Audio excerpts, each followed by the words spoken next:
Good morning, everyone. Thank you so much for tuning in for the April 2026 quarterly meeting of Friends of the Fall Line. We are really excited to share a bunch of updates with you this morning. So we'll go ahead and jump right in because we are running a couple minutes behind. Just to introduce myself, my name is Natalie Rayner. I'm the engagement manager for Bike Walk RVA, which is a program of sports backers. And I'd also like to introduce to you this morning our newest team member, Emily Schreier, who has joined the Bike Walk RVA team, which we are both still employees of Sports Backers as the policy and planning manager. And our work allows us to do this awesome work on the Fall Line Trail. So I will invite Emily now to give us an update on funding. Hi everyone, I'm happy to be here. Um, for our funding update, this is a little bit higher than what I'm sure you went over at the last meeting back in January. The biggest change here is the $6 million for the Longdale Trail section that was the approved at the last CBTA meeting in February, which is very exciting. We'll hear more about that with Henrico's update later in this meeting. We can go to the next slide. And for our project status updates, I'll just run down the list here. As I'm sure you've covered, the DB1 was opened in September 2025. We are expecting DB2 to groundbreaking to be in this fall, 2026. Something very exciting for us is the Bryan Park section, which is right outside our window. Construction has begun. That's that upper left-hand photo there. And we've also seen some signs in Bryan Park as well. So that's been very cool to watch that take shape. Um, Henrico County construction, and we'll hear more about that later again, also expected to begin later in 2026. And the team, we recently took a little tour of the entire Fall Line Trail, and we saw wayfinding signage and mile markers installed all over the Hanover section. And that's that lower left hand picture over there, which was also very cool to see. Now I'll hand it back to Natalie. Great, thank you so much. Eric Thornton, I would love to invite you to introduce yourself to the group and give us an update on DB2. Absolutely. Pleasure being here. I have taken over for Scott Fisher. That's probably the biggest update here. He took another position here in central office. So I am overseeing the mega projects program here in the Richmond district for VDOT, including obviously DB2 and the southern section. So look forward to meeting those on the call as we interact and proceed through the construction of the project. Should be a pretty quick update for the southern section here. Pretty straightforward. Ultimately, we are in full swing design mode at this point in time. We have 4 of the 5 bridges are progressing to final design as we speak. And then the last bridge, which is the one over Swift Creek Lake, that is progressing through conceptual design. So those are the 5 structures. You may have heard there were more structures in previous updates, but ultimately um, those are into culverts at this point in time. As far as the trail design itself goes, we're around 90%, and then ultimately are waiting the completion of the environmental permitting, 4F, which is just for those of you who don't know, is a federal requirement that requires us to coordinate with certain properties, historic parks, etc. So we've been undergoing those reevaluations, if you will, with the certain localities that those properties fall into, as well as with DHR. And then U.S. Fish and Wildlife, that is complete, where ultimately that kind of limits us to when we can start construction. They have a mandated time of year restriction for tree clearing. So that kind of limits some of the early work from taking place. That lifts October 1st for us. So that's when we anticipate hitting the ground running there. And then ultimately, as I believe Emily mentioned before, we are planning a groundbreaking ceremony for the Fall Line Trail Southern section.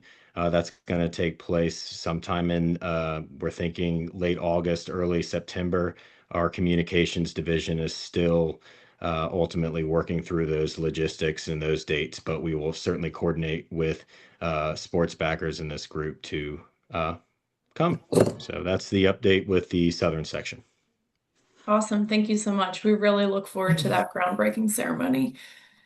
Next Absolutely. up, we have Ryan Levering from Henrico County. Let's see if he was able to make it through the I made technical it. challenges this morning. Are you on here, Ryan? Morning, Natalie. Morning, everybody. Good morning. Yeah, so I guess the main update here from Henrico County, I touched on this during our last call, that is that the Villa Park phase has now awarded a contract to Sagres Construction, kind of finalizing the contract now, getting everything signed and prepared, but notice to proceed on that is expected by the end of this month. So we're really excited to get the Villa Park section under construction. A little over a mile from East Perham Road down to Lakeside Avenue. And then there will be a gap, I guess, in the short term from Lakeside Avenue down to the Bryan Park area. However, the update on that section or those sections in that area is that we are finalizing our right-of-way acquisition there, which has been a bit of a slog for us, to be honest. But we've got a board action scheduled here next week, which would be the final step that we need to acquire the last bits of right-of-way for that section. So yeah, fingers crossed, no more hiccups there, and we're headed towards advertising the section from Lakeside Avenue down to Bryan Park here in the next probably a month or two. Yes, sir. Last bit I've got is Longdale. So Emily touched on that. We're really excited that that section was awarded funding, $6 million worth of funding to help with the offset construction costs there. And design continues, right-of-way acquisition continues for that segment from East Perham Road over to Woodman. We are anticipating advertisement on that section to occur Q4 of this year. Woohoo! That sounds awesome.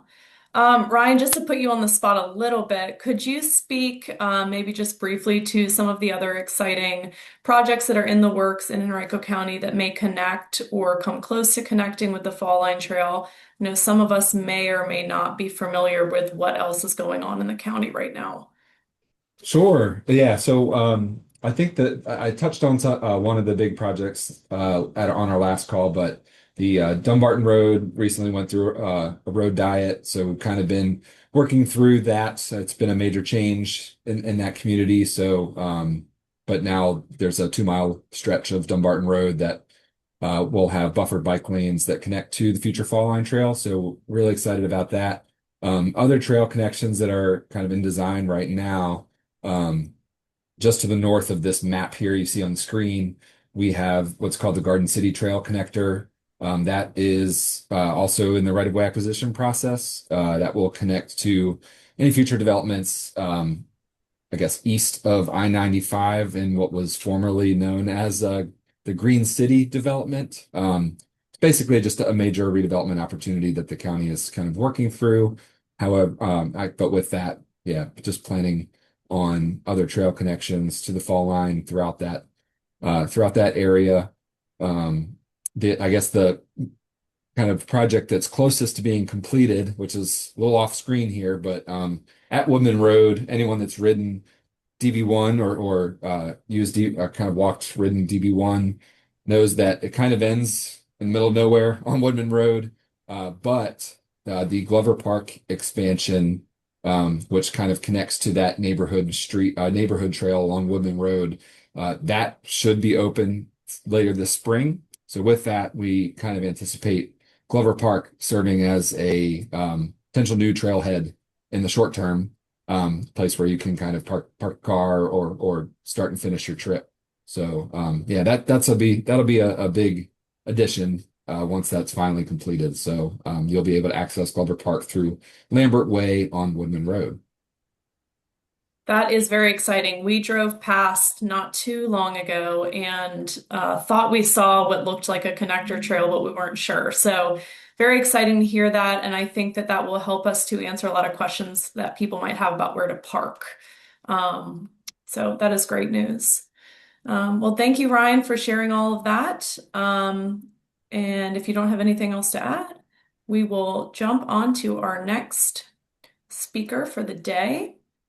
Um, Before we do, though, does anyone have any other local updates or exciting fall line related updates they'd like to share? Feel free to unmute yourself or just drop it into the chat. Hi, yes, this is Emmy Richards with the town of Ashland. We are very excited to announce that we are doing a ribbon cutting for our new trailhead piece, our extension trail into downtown. We have a trailhead, which I think you're going to hear a little bit more about later, but that is going to be in May.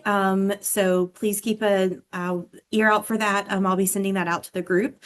But we also wanted to share that we have been approved, and this is, not just Ashland, but for all of us for a Virginia is for Lovers logo. That is Virginia is for Fall Line Trail Lovers. So this is a really great opportunity to align with a tourism brand kind of across the state and regionally. We have all of the copy for it. We have the guidelines, which we'll share. I can share out in an email. There are some important guidelines from Virginia Tourism that we need to follow, and some ways that you need to, like if you're going to be purchasing merchandise and that type of thing. But yeah, we'll send around the guide and the links and the logos, and but that should be really exciting to kind of connect to Virginia tourism, but also share the Fall Line Trail. Very exciting and fun stuff. Thank you, Emmy, for sharing that. Philip, did I see you come off mute as well? Maybe you have an update you'd like to share? Yeah, just from Hanover's standpoint, you already mentioned that the wayfinding signs, they were installed within the last 2 weeks. So I haven't been in contact with our vendor this week, but I believe that project's done from Hanover's standpoint. And then the only other thing I'll mention is that through TMPD, we put a bike ped counter along the Fall Line Trail at Guampi, and the average daily use is 156 users per day. Wow. So people are out and about in Hanover on the Fall Line Trail and using it. Yeah, definitely. Every time we've been out there lately, there's been a lot of people, even in really rainy conditions. And the trail looks great. It's beautiful. It's shady. The wayfinding signage, as we saw a minute ago, it looks fantastic. It's just so exciting to see the trail kind of start to have more of a personality rather than just being sort of an asphalt ribbon. So these are great updates. Yeah. Would anybody else like to share anything before we move on? I'll jump in real quick. We don't really have any updates since last quarter from Friends of the Lower Appomattox River and the Appomattox River Trail project, except we can just reiterate what Andrew's put in the chat here with 3 separate projects in Colonial Heights. And just a reminder to everyone that we have a couple miles of fully funded projects through Petersburg at the base of the Fall Line Trail. We're super excited that, when folks can get down here and get to the end of the trail, they'll be able to do a full loop between Colonial Heights and Petersburg. That is fantastic. Jackson, would you like to quickly pop in any upcoming events that Fuller might have? I think I saw a couple were coming up this spring. Yeah, absolutely. We just had our State of the Trail event, and if you weren't able to attend, you can visit our website, folar-va.org, and view the State of the Trail address where we give all the updates for the year. And then we have our Community Service Awards coming up on May 21st at 5 p.m. And so you can find more information about that on our website as well. Sign up for our newsletter. You'll get information about that. That's just really a time for us to celebrate our partnerships and collaborations across the state. We have a reception afterwards. Feel free to reach out to me for more information. Thank you, Jackson. Jake, I think I see that your hand is raised. Would you like to share an update? Yeah, not an update, just a comment on some of the stuff that's under design. Um, just a reminder for those kind of managing projects to avoid overuse of stop signs along the trolley line. A good example of that is the Gwathmey Church Road crossing, which, oftentimes the practice is to default to a stop on the trail itself. In that case, Gwathmey Church, within probably several yards of the crossing, becomes a private end of state maintenance, private roadway with minimal houses. So just a reminder to follow AASHTO and MUTCD standards and guidelines on assigning priority and signing intersections and crossings like that appropriately, and not just defaulting to stop signs. Yes, that is a great ad. Thank you, Jake, for bringing that up to the surface. I know we've had some questions from trail users already that they feel like there are a lot of stop signs on the section that is open. So always good to remember that when designing. I see a few things popping Just up. one other Go thing ahead. on that Yeah. too is appropriate use of detectable warning surfaces. Um, and hopefully not repeating some of the overuse and placing them at gravel driveways and using them only where they're crossing roadways as appropriate per PROAG. Great, thank you for that. So I do want to just read something that was added to the chat. It's from David Cook from VDOT is sharing that the eco counter that VDOT installed in the Hanover section at Gwathmey Church Road, excluding the very cold, icy, super icy conditions we had earlier this year. But the average was 247 users per day or use cases per day for the month of March, which is super exciting. And it also looks like Jackson from Fuller has dropped a lot of those event details into the chat. So with that, I think we will move on to our next speaker of the day, which is Kelsey from TerraCycle. And she is going to share with us. Oh, I'm sorry. We're going to go with Groundwork RVA first, then we'll get to Kelsey. So it'll be Nathan Burrell from Groundwork RVA, and he's going to share with us what their organization has been up to in Southside and along the Fall Line Trail alignment. Awesome. Thank you. My name is Nathan Burrell. I'm the executive director of Groundwork RVA. We are a 13-year-old nonprofit organization here in the city of Richmond. We are a Black and Brown youth-led organization that focuses on environmental change in the communities that our youth come from. It just so happens that much of the Fall Line Trail is going to be going through sections of communities that we work very closely with.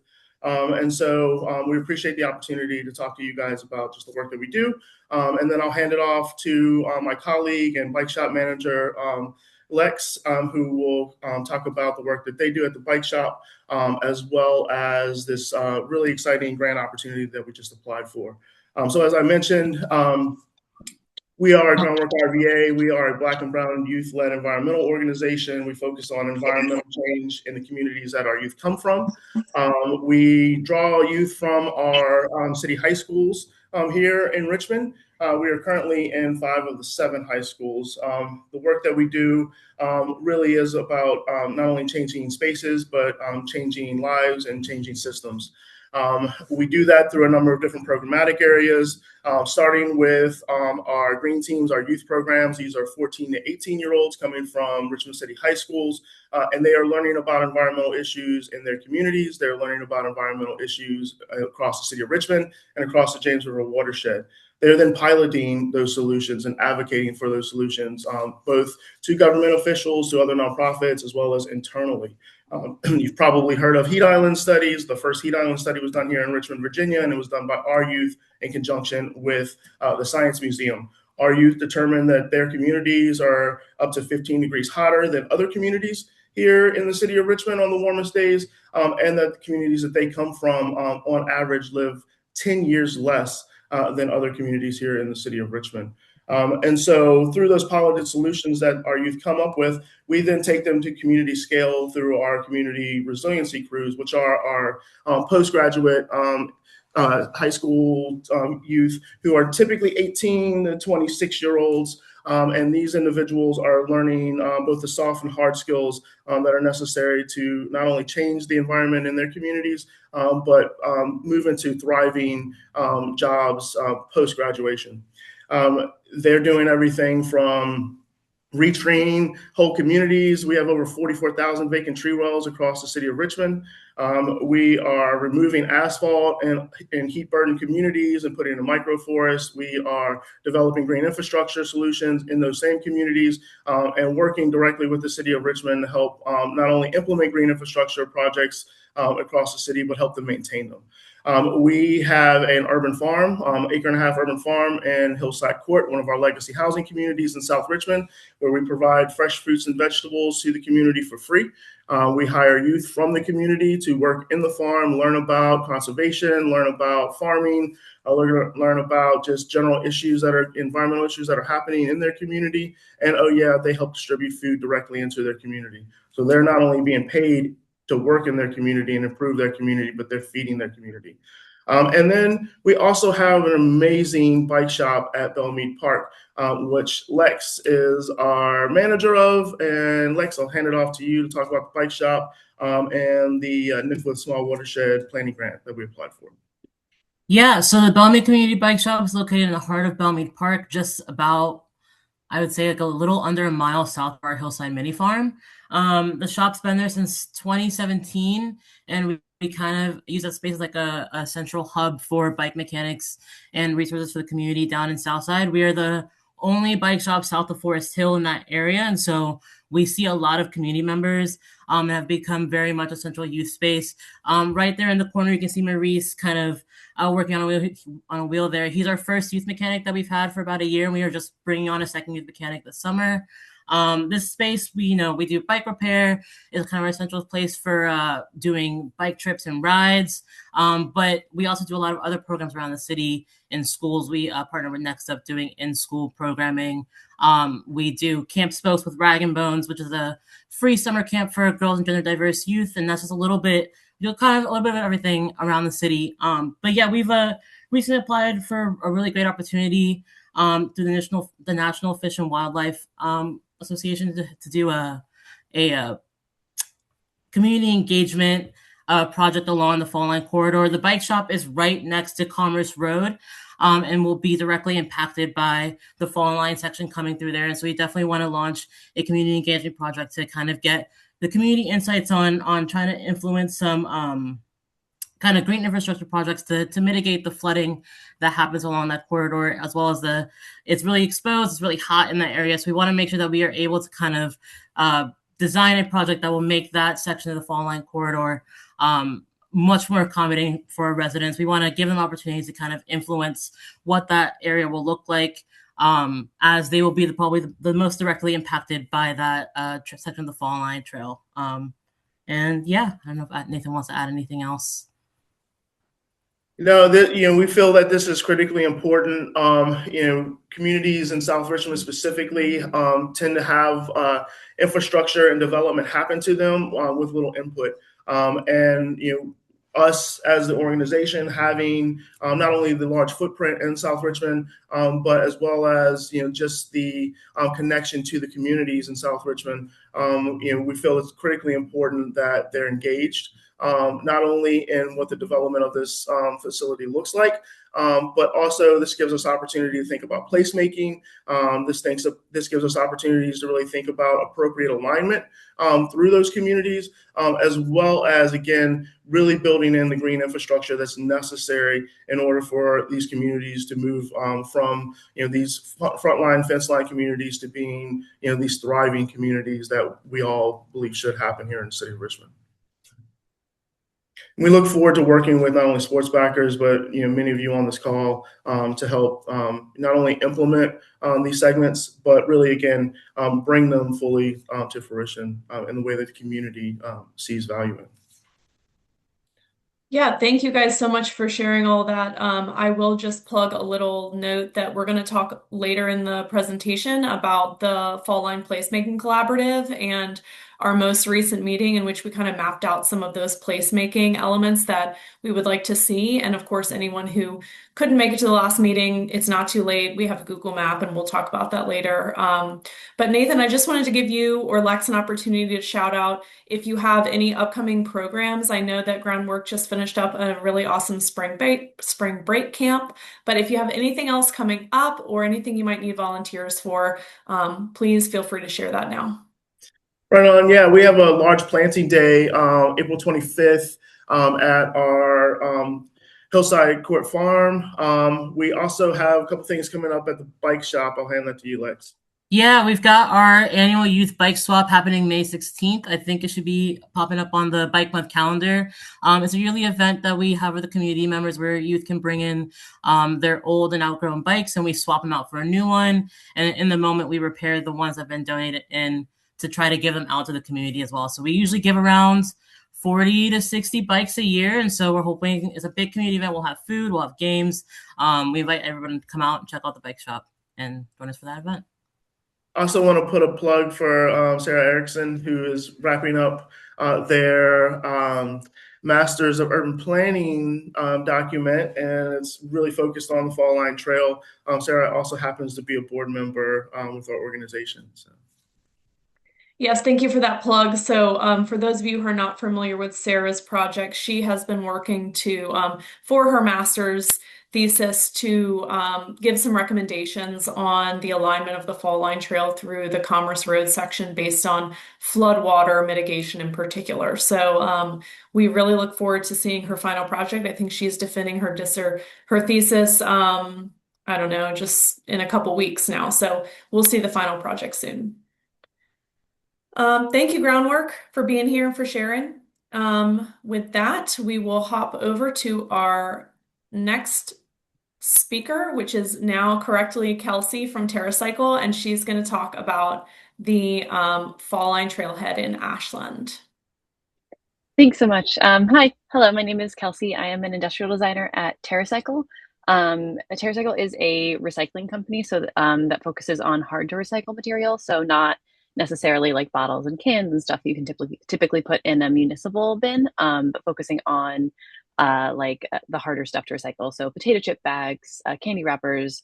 We can recycle cigarette butts, horse inhalers, like anything and everything that you can't put in your bin, we can find a recycling solution for. And then what I do on the industrial design team is we take those materials that we're collecting and turn them into either recycled or upcycled art and sculpture and products. You can go to the next slide. And we have been, so we're located in Trenton, New Jersey, and that's where our workshop is. But I am from Virginia, so I was really excited about this project. So I grew up in Northern Virginia, but I went to school at JMU, so I was really excited to get to come back down and do a project down in Virginia. So yeah, what we're doing with these materials is kind of manipulating in a couple different ways, either taking the material as we're collecting it. So that could be like billboards or toothpaste tube packaging, and upcycling that into either manufactured goods or products, so that the material has a new life, but you can kind of still see like the history of that material. And then the other side is recycling. So we are also able to take the materials that we're collecting and recycle them into like plastic pellets or, back into metal and raw materials that can be like used back on the marketplace. And that's what took us to the Fall Line Trail. So this is, yeah, perfect timing, thank you. This is some images of the trailhead that we completed for Ashland, Virginia back in January. It was installed, and like Emmy said, there's going to be a ribbon cutting in May, so we're super excited about that. And this was kind of a fun combination of what we were calling both upcycled and recycled. So the trailhead itself and the majority of the structure in that bench were made out of recycled lumber that was made from material collected by TerraCycle. So that's all that like hard to recycle material that normally would have ended up in landfill or incineration. We were able to collect that and turn that into a pellet and make this lumber. And then it's also got a kind of a combination with the upcycled element of the bike parts leaning in towards the Fall Line Trail and leaning into a little bit of the fun inspiration from the city of Ashland. You can go to the next slide. So I was going to talk a little bit about like how we came to this design and kind of talk about our design process for this one. Next slide. So the city of Ashland put out a request for proposals, and that's where we found out about this project. And so we took a look at that request and tried to boil it down to what the city was looking for, what the Fall Line Trail was, and kind of also trying to find a nice mingling of that with the sustainable materials that we use. So that wasn't in the initial request, but that's something that we only work with sustainable materials and the recycled and upcycled materials. So we wanted to make sure we added that into the project. Next slide.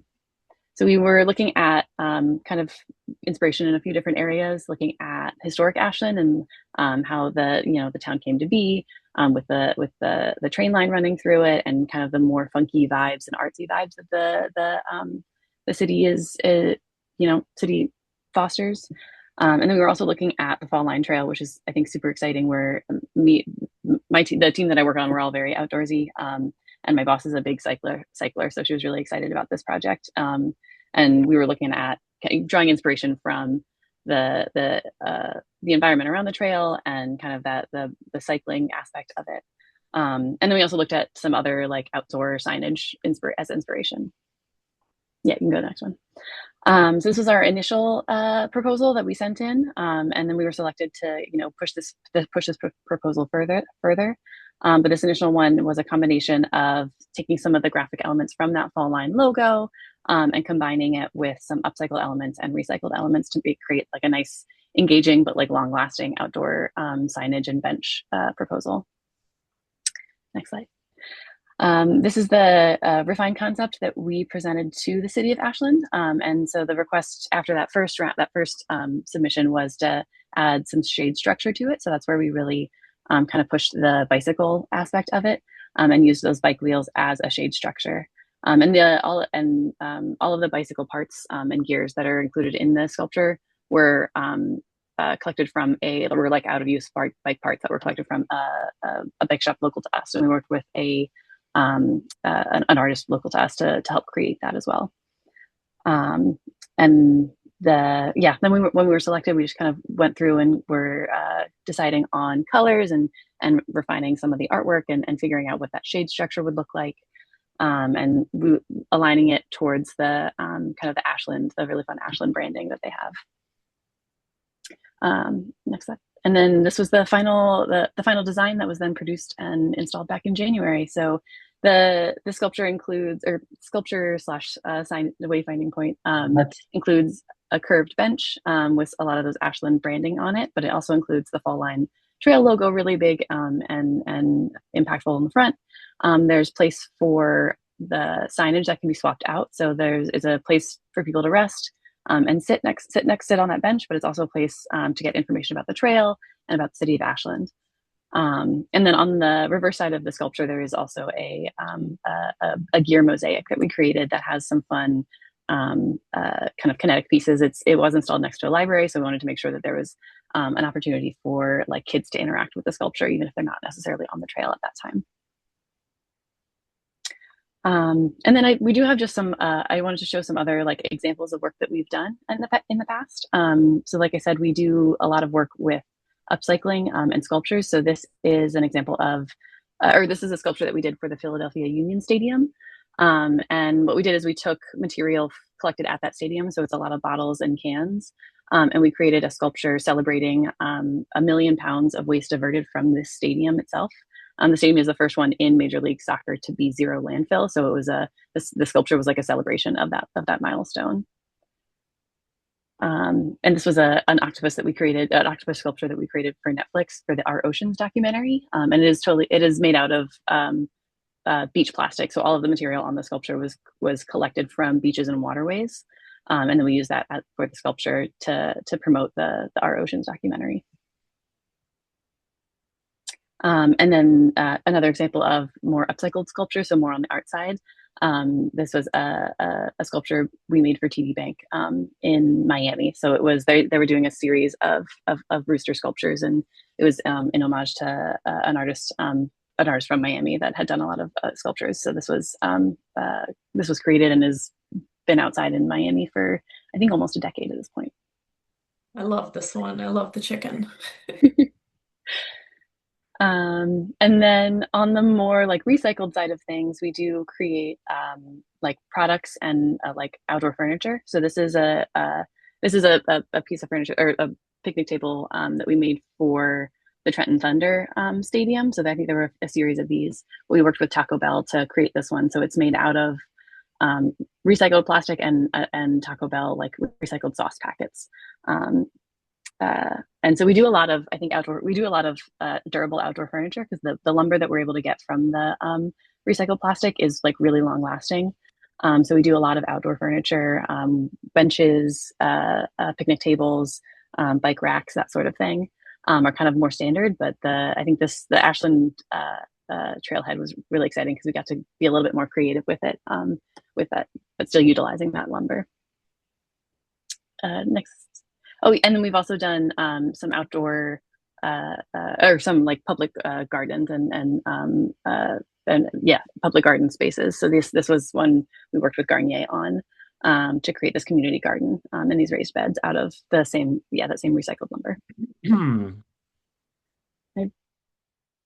Oh yeah, and we also did it's just examples of things that we've done. This was the Olympic podium from the 2020 Tokyo Olympics. So this was made out of material collected, I think, from waterways by TerraCycle and partners. We worked with P&G to create this recycled podium. And there's one in our Trenton office. We did get that one back after the Olympics, so it's in our Trenton office. And sometimes it's fun to stand on there, even though I didn't earn a medal, but I can still stand on it. And then we can also do recycled plastic products as well. So not just like outdoor lumber, but more like injection molded plastics or injection molded products. So this is something that we created for the TerraCycle Foundation, Global Foundation, which is collecting materials from waterways in Thailand. And so this was a Save the Dugong frisbee that we created. And then another example of upcycled products. This is made out of store banners for Eastern Mountain Sports. And it's a DOP kit that they were able to take store banners that they weren't going to use anymore. We made them into DOP kits and then they sold them again at retail. And then I think the last one, if we want to go to the next slide, the last one is the last example I wanted to show was this recycling station, which we created for Grand Teton National Park. And this is just it was installed in their Coulter Bay like RV campground. So it's a kind of a place, like one place for visitors to come and recycle all of their waste. And it's got a bunch of different waste streams. There's actually 12 total. There's 6 on this side and 6 on the other side. So it's a way to help in that like moment of collection for recycling and to collect these materials back. So we worked with Grand Teton National Park and the Grand Teton Lodge Company to create this one. I think that's it. Very cool. I see it's also bear proof, so effective for their space. Yeah, that was a fun thing to design and try and figure out how to make it easy for people to use, but hard for bears to use.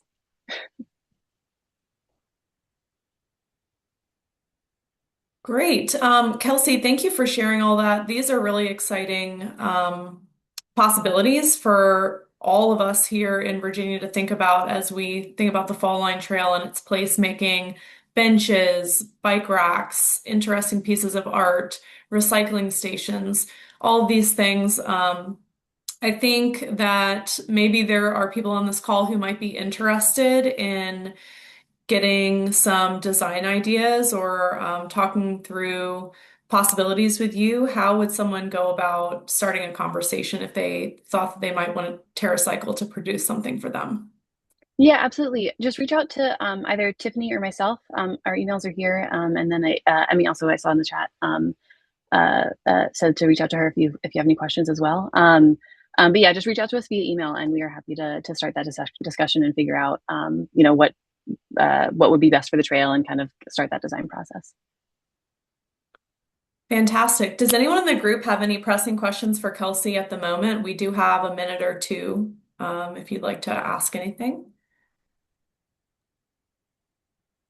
I just want to follow up from Ashland from our perspective. We went through an RFP process, and so if anybody's interested, I'm more than happy. I put my email in the chat to share the RFP that we created for this piece. We wanted something that was functional, and we obviously got that. We've had a lot of positive feedback about the piece in town, but happy to share that process. We worked with our Public Art Commission as well as our Parks and Recreation Committee to, kind of narrow down the design. And then TerraCycle is fantastic to work with as we refined it and through the whole, installation process, despite it being very, very cold out there. And Kelsey came down personally, and that was great. So any questions, happy to be a resource.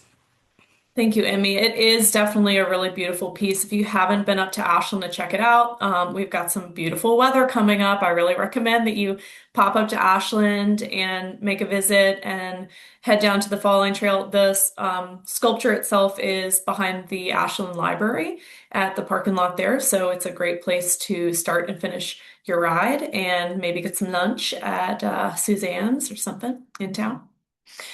Okay, next up we have a Greenville trip overview from our policy and planning manager, Emily, and I will let her take the microphone. Go for it, Emily. Cool. So I'm going to talk a little bit about our trip in February to Greenville to study the Swamp Rabbit Trail. And I know I looked at the participant list and a couple people on the call were with us in Greenville. So if you have any other insights, please put them in the chat or come off mute. Love to hear from you. So I got to go on this study trip during my first week on the job, which was amazing. But then I realized I would have to keep presenting about it. So there has been a bit of a cost to it. And if you heard me talk about it a few weeks ago at the Placemaking Collaborative, which Natalie will talk about more after I finish with this, I tried to add in some new photos and some new information to freshen it up a bit. But just as an overview, we had 24 people total who came with us to Greenville. There were developers, artists, representatives from foundations, nonprofits, and governments of Richmond, Henrico, Chesterfield, Hanover, Ashland, basically the whole Fall Line Trail. We spent about 2.5 days in Greenville. Of course, we got to ride the trail, but we also got to hear from guest speakers like local developers, business and community leaders, and the mayor of Greenville. So you can go to the next slide, Natalie. To summarize our trip in the context of the Fall Line, what we're talking about, I want to talk about some of the major takeaways that at least I had, but I think we all kind of talked about them together. Number one, the Swamp Rabbit is an essential trail. And I mean that in 2 ways. Number one, when we were there, we experienced basically all the crazy February weather that was going on. If you remember, if you blocked it, the day that we rode our bikes, it snowed, it rained, and it was sunny, all in the span of about 4 hours. And we were surprised by the number of people who, despite that, and despite the fact that it was a weekday, were still on the trail, biking, walking their dogs. The Swamp Rabbit is clearly not just a recreational trail. People are using it for transportation. They're using it to get where they need to go. Our guides told us we were a little nervous about the previous snow, if the trail would be usable. And they told us that because the trail is used so much, people are going to melt the snow just by walking on it. And that is just a testament to how much that trail is being used. And the way people talk about the trail and also its connectors, the blue line, the orange line, it is the way that someone in a much bigger city, it reminded me of DC, would talk about a subway system. It's really being used to get people not just through the downtown, but to their neighborhoods, to their homes as well, and then to where they need to go. This trail is also synonymous with Greenville, from the airport to downtown to motifs in restaurant bathrooms, which is that picture in the bottom left there. We saw bikes everywhere. And that's just really been adopted to be the culture of Greenville, which is really cool to see. Go to the next slide. So, second takeaway, this trail was actually not always so ubiquitous and loved. The mayor told us about some pretty harsh opposition he faced early in the trail development process from the political side and then also from Greenville residents. However, his long-term vision for Greenville prevailed. And then, of course, he prevailed too, because Greenville does not have term limits. So this has been the same mayor through the entire process. But his long-term vision for Greenville included goals of downtown revitalization, making retail and housing a priority, and creating a personality for the city. And you can see in the photos throughout this presentation that that vision has been accomplished through long-term investment of the trail. So for those of you who have been to Greenville or who are on this trip, one of the really cool areas in the downtown is this Reedy River area, which is kind of like a smaller version of the James. I don't know if they'd love to hear me call it that, but like it's very, very cool. You can kind of see the falls and the rapids there, but it used to look like the picture on the left, which was a 4-lane highway. Now it looks like the picture on the right, which is a really beautiful pedestrian bridge. It's given people their waterfront access back. It's invited economic growth in the form of, you could see on the far right there, a huge hotel, which is a really big economic investment in the city. You can go to the next slide. We've also seen in Unity Park, which the mayor really had to push for the trail to go through this area, which was a part of the city that there was no economic investment. People did not go there. It was really a symbol of racism in the past of the city and lack of economic investment in minority communities. The mayor pushed for the trail to go through there, and today, obviously, it's beautiful. They used this development to also be sustainable for the city, and it's now an area, they were telling us, where people are really fighting to live next to the park, which is really amazing that the trail has caused that. Go to the next slide. So something that was really cool to see throughout the trail was that it's not just designed to get people from point A to point B. There were really great investments in placemaking and storytelling. So we saw interactive elements, micro experiences gave us a reason to step off our bikes, and learn about Greenville history and culture. Just want to shout out some of the pictures here that you see, obviously art that's also used as lighting at night. The upper right-hand picture is an area where there's art incubation, where local residencies for artists bring trail users directly to local art, and vice versa. Some sculptures showed Greenville's history, and we are told that the materials that were used to make the trail were also kind of copied and referenced by downtown businesses and hotels to associate themselves with the success of the trail, which was very cool motifs to see. You can go to the next slide. So speaking of businesses, we saw so many businesses benefiting from their position right along the trail, and also spoke with business owners who had purposefully moved to locate themselves on the trail. And something interesting that I wanted to include a picture of is these businesses right in Unity Park, who, as you could see from this top-down Google Maps view, their kind of de facto entrances used to be facing this parking lot.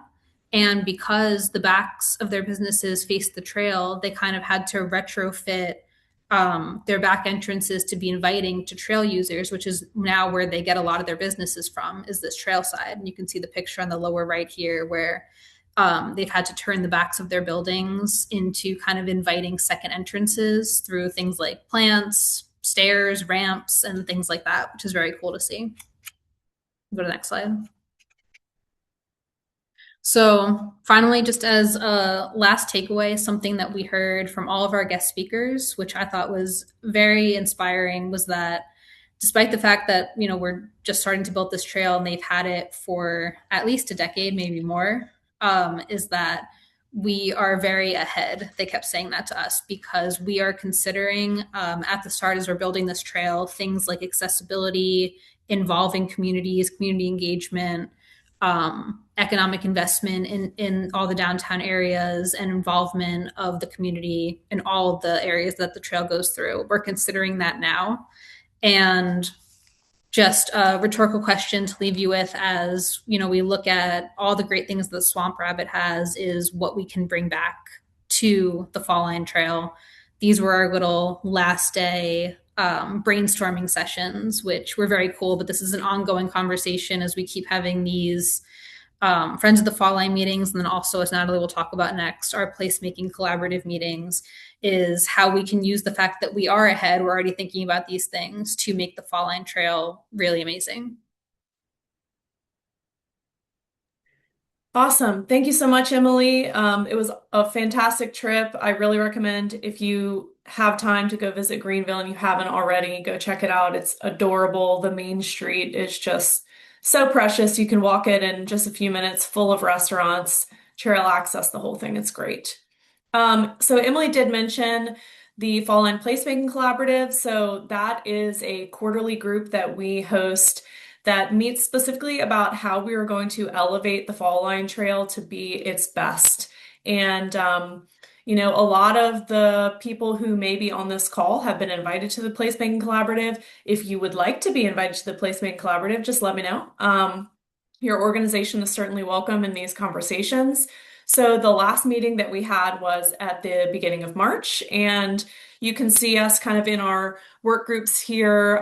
What we did in the March meeting is we actually took a look at the exact alignment of the trail through maps and parcel mappers.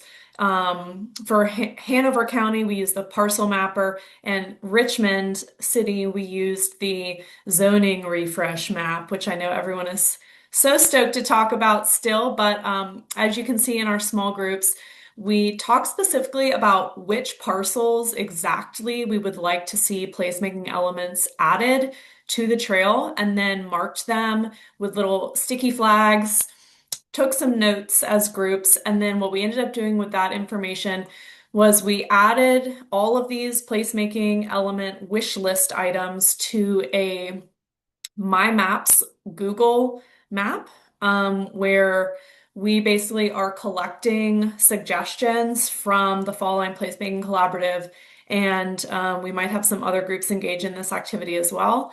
So that's something that we've been up to. If you would like to engage with this activity yourself and you haven't yet had the opportunity, please shoot me an email afterwards and we can talk about how to get you into this activity. It went pretty well. I think that the Hanover section was very exciting to talk about because it is already open. We did add quite a bit of placemaking elements. As you can see on the Google Maps screenshot here, all of those blue dots or little blue icons are placemaking elements that were suggested by the Placemaking Collaborative. So that's an exciting project that we've been working on, and we will continue to share that more and more as it develops. Couple of Bike Walk RVA updates.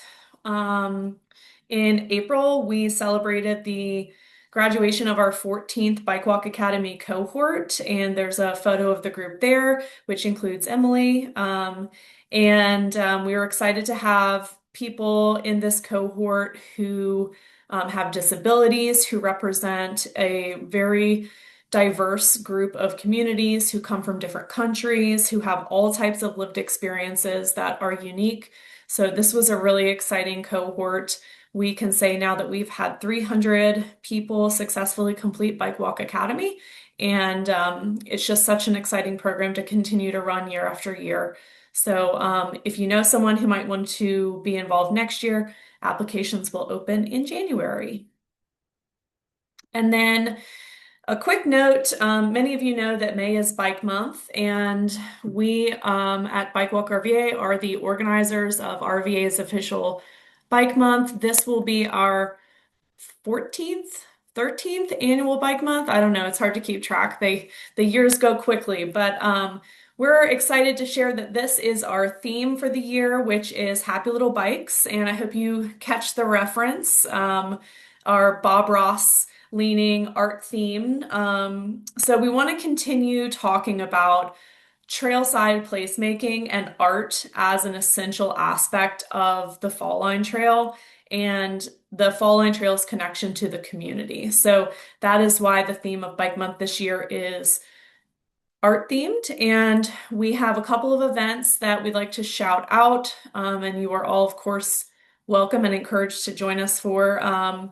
First event we're hosting is on April 25th. We'll be kicking off Bike Month at the Manchester Art Park, which is basically directly underneath of the 9th Street, which is the Manchester Bridge, along the floodwall walk next to the river where the big metal rings are. There is basically a gravel space down there, and we're working with an arts organization called the Little Giant Society to do a proof of concept for what they would like to have permanently installed in the future as the Manchester Art Park, which is basically semi-permanently installed large panel walls where artists from wherever, the city, the state, the country, the entire globe, can come and just make art underneath of the Manchester Bridge whenever they want to. It's kind of like a freedom of expression opportunity and a place where people can create art in community. So the Bike Month kickoff party is going to happen in conjunction with their event, which is called Proof in the Park. And so we'll be combined. We'll have some food, some music. We'll have live art. So you can come and paint on the panels. You can come paint on the special Fall Line panel that we're going to have and hang out. I know that Manchester Alliance is going to show up, and we'll be out there kicking off Bike Month. And the second event that I will just plug into your mind is on May 2nd. For 24 hours into May 3rd, we're going to host a crazy 24-hour relay on the Mayo Bridge as what we call a public display of affection for protected bike lanes. As some of you may know, the design of the new Mayo Bridge is still yet to be finalized, and we hope to use this relay to really demonstrate the need for protected spaces for people to bike and walk on the Mayo Bridge. So that will be super fun, and we hope that you can join us. We have a lot of volunteer opportunities related to that second event on May 2nd. And just to plug an opportunity from our friend Annie Clark at Tool Design, he will be hosting a training opportunity during Bike Month at Plan RVA. This is a daytime training with tool design trainers who will talk specifically about best practice design for active transportation. And that's something we're super excited about. Is Andy on the call? I'm not sure if he wants to jump on and say something, but Yeah, I'm here. Thanks, Natalie. Appreciate it. And if you want more information, email me aclark@tooldesign.com, and I'm happy to. It's free. We got a limit of 40 people that Phil will let us have in the building with him. So email me, let me know if you're interested. We'll get a proper poster and promotional thing sorted out this week. Andy, can you drop your email address in the chat? Yes. Right before we hop off. Great. Thank you. Okay, so just to kind of come to the wrap up of our meeting, just a reminder that the Fall Line Vision Plan is, of course, always available to you on the Fall Line Trail website. I will say that we will have a new and improved Fall Line Trail website launching within the matter of weeks now. So we're very excited about that. You can expect it to be a little bit more user-friendly, a little bit more interactive, and focus more on the sections that are open rather than sort of the big vision plan dream of the trail as the website has been up to this point. And our next meeting will be July 8th, same time, same place. I know that some of you had issues with the Zoom link today, so we'll make sure to drop a freshy link in the calendar invite. But of course, you can always email me if you have technical glitches in the morning. Any other closing thoughts as we all start to hop off?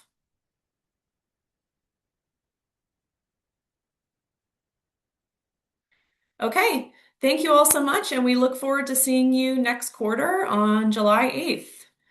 Hope you all have a fantastic, beautiful spring week ahead of you. Looks like great weather coming up. So take care, everyone, and hopefully we'll see you out on the trail soon. Thank Thanks, you. Bill. Thanks. Thank you. Bye-bye.